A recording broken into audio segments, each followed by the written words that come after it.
بسم اللہ الرحمن الرحیم۔ محترم ناظرین السلام علیکم ورحمۃ اللہ وبرکاتہ۔ آپ کے اپنے چینل نصیحت میں خوش آمدید کہتے ہیں۔ محترم ناظرین، جیسا کہ آپ جانتے ہیں کہ وضو کی سنتوں کا بیان چل رہا تھا اور ابتدائی طور پر 5 سنتیں یعنی وضو کی 5 سنتیں وضاحت کے ساتھ آپ کے سامنے پچھلی ویڈیو میں بیان کی گئی۔ آج اسی کے ہی آگے لے کے چلیں گے۔ محترم ناظرین، چھٹی سنت کا ذکر کر رہے ہیں۔ چھٹی سنت ہے ناک میں پانی ڈالنا۔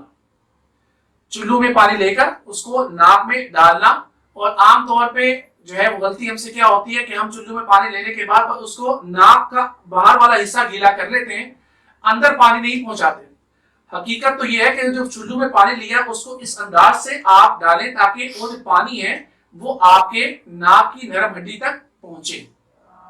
تو 3 مرتبہ جو ہے وہ ناک میں پانی ڈالنا یہ سنت ہے، اور بائیں ہاتھ کی چھوٹی انگلی سے ناک کو صاف کرنا یہ بھی مسنون عمل ہے، کیونکہ ہمارے دین کے اندر یہ ہے کہ کسی بھی اپنے جسم سے گندگی کو دور کرنے کے لیے یا اپنے ارد گرد کے ماحول سے گندگی کو دور کرنے کے لیے ضروری ہے کہ ہم اپنے بائیں ہاتھ کا استعمال کریں۔ دایاں ہاتھ جو ہے وہ پاکیزہ کاموں کے لیے، اور بایاں ہاتھ اپنے گندگی کو دور کرنے کے لیے، چاہے وہ جسم سے گندگی کو دور کرنا ہو، چاہے وہ اپنے گھر سے، اپنے مکان سے، اپنے ارد گرد کے ماحول سے گندگی کو دور کرنا ہو، تو اس کے اندر حکم یہ ہے کہ ہم بائیں ہاتھ کا استعمال کریں۔ تو بہرحال چھٹی سنت کا ذکر آپ کے سامنے یہ کیا گیا کہ ناک میں 3 مرتبہ پانی ڈالنا۔ محترم ناظرین، اس کے بعد 7ویں سنت یہ ہے کہ جب ہم اپنے ہاتھوں کو دھوتے ہیں اور اپنے پیروں کو دھوتے ہیں تو ان کی انگلیوں کا خلال کیا جائے۔ یعنی ہاتھ دھو لیے، ہاتھ دھونے کے بعد اب بایاں ہاتھ اس کو اپنے دائیں ہاتھ کی انگلیوں میں اس طریقے سے ڈالا جائے۔ یعنی یہ بایاں ہاتھ ہے، اس کو اپنے دائیں ہاتھ کی انگلیوں میں اس طریقے سے ڈالا جائے تاکہ ہماری انگلیوں کے جو جڑیں ہیں، ہماری انگلی یہاں پر بعض دفعہ ہوتا ہے کہ پانی نہیں پہنچ پاتا، تو یہاں بھی پانی پہنچ جائے، اور دائیں ہاتھ کو بائیں ہاتھ کی اس طرح انگلیوں میں آپ گھسانے کے بعد، کیونکہ ہاتھ تو تر ہیں، تو جب ہم اس طریقے سے اپنی ایک ہاتھ کی انگلی کو دوسرے ہاتھ کی انگلی میں ڈالیں گے تو وہ تری جو ہے وہ ان جگہوں تک بھی پہنچ جائے گی جہاں پر پانی نہ پہنچنے کا امکان ہوتا ہے۔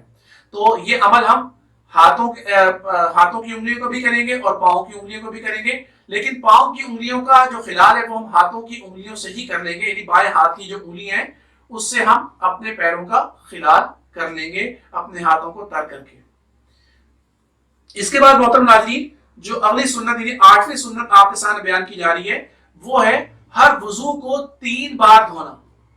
ہر وضو کو 3 بار دھونا، یعنی ہاتھ ہیں ان کو 3 بار دھونا، چہرے کو 3 بار دھونا، اور بازو کو کونیوں سے بھی 3 بار دھونا، تو اس طریقے سے پیروں کو 3 بار، تو ہر وضو کو 3 بار دھونا یہ ہے مسنون عمل، سنت ہے۔ یہ 8ویں سنت ہے۔ اور 9ویں سنت وضو کی محترم ناظرین وہ یہ ہے پورے سر کا مسح کرنا۔ یاد رہے کہ فرائض کے اندر بھی میں نے مسح کی آپ کے سامنے بیان کیا تھا، لیکن سنت اور فرض کے اندر فرق یہ ہے کہ فرض تو ہے 1/4 سر کا مسح، 1/4 چوتھائی سر کا مسح کرنا فرض ہے، اور اگر آپ 1/4 سر کے مسح کے بغیر آپ کہتے ہیں میں پورے سر کا ہی مسح کر لیتا ہوں تو اس میں فرض بھی ادا ہو گیا اور سنت بھی ادا ہو گیا۔ تو پورے سر کا مسح کرنا یہ فرض ہے۔ اور اس کے بعد محترم ناظرین، کانوں کا مسح کرنا۔ میں نے جب مسح کا طریقہ آپ کو بتایا تھا تو یہ بتایا تھا کہ شہادت کی انگلی سے اور انگوٹھے کے ذریعے کان کا مسح کیا جائے گا، تو کان کا مسح کرنا جو ہے یہ بھی جو ہے وہ سنت میں شامل ہے۔ محترم ناظرین، کچھ سنتیں بھی باقی ہیں، انشاءاللہ اگلی ویڈیو میں ان سنتوں کو مکمل کریں گے اور پھر انشاءاللہ اپنے ٹاپک کو چینج کریں گے۔ امید ہے کہ آپ نے ان چیزوں کو سمجھا ہوگا۔ اللہ رب العزت مجھے، آپ کو، بلکہ ہم سب کو جو ہے وہ عمل کرنے کی توفیق عطا فرمائے۔ آخر دعوانا الحمدللہ رب العالمین۔